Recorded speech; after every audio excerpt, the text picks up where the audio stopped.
Welcome to our web exclusive. I'm Mike Montecalvo, along with Eyewitness News analyst Lieutenant General Reginald Centracchio. The latest developments now on the former NSA contractor who admitted leaking top information to the press. We are taping this on Monday, General, and right now he is locked in a Hong Kong hotel room. He needs to be extradited back to the United States. The big question him of leaking the information, is he a hero or a traitor? My opinion, absolutely traitor. There's a procedure. If you feel as though something is wrong in the system, when you sign the contract to become even a contractor with the United States government and you have access to classified information, you agree that you're not going to compromise this. And if there is a problem, you bring it to your supervisor or whoever hired you. In this particular case, apparently he just circumvented all that, went direct to the press. And that is, in my opinion, being a traitor and certainly compromising national security. Well, Eric Snowden is a former tech assistant to the CIA. He was a current employee with defense contractor Booz Allen Hamilton. He said his sole motive was to inform the public of what was going on behind the scenes. You know, generals will say, like you, we're not supposed to know what everything is happening behind the scenes. Well, there's a place for that. Certainly, I think when it has to do with national security, you have to have a system. And the system has to rely on the integrity and the loyalty of those that the system employs. In this particular case, when he became a contractor, I'm positive that he signed a contract, he signed an acknowledgement statement, he was going to have access to top secret material, and he knows that's a compromise. If you compromise that, there are consequences, and it could be pretty severe. He gave the information to The Guardian, a British newspaper. What happens when he gets extradited back to the United States? Well, I'm under the impression now they will, in fact, initiate a criminal investigation.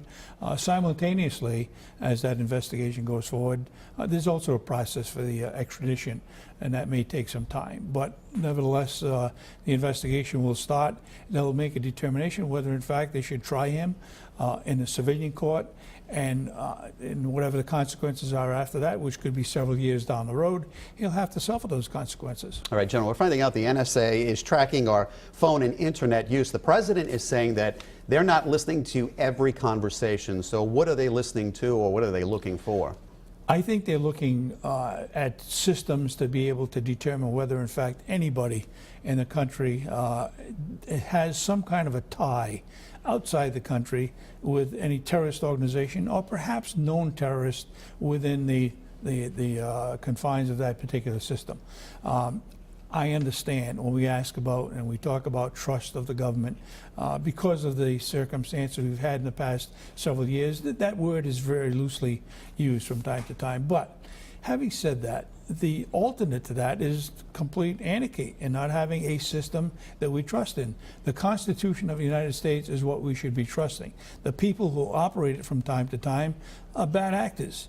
And we can't make sure that we put everybody in the same boat and have a distrust for the entire system. Well, they're looking or listening to hundreds of millions of phone records every single day, and that's what we're learning over the last couple of days. You're talking about trust. It's a very difficult time, and it's not just with this administration, General. We've seen this now for the last several decades. How do you just turn around and say, I'm going to trust the government? You know, I don't know the answer to that, with the exception that there is no alternative.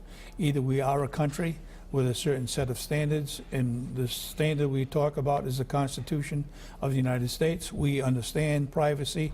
We have a respect for each other's privacy, but there's also a fine line where the same people use that privacy and the very objective of the Constitution to give us that privacy to abuse it and use it for terrorism.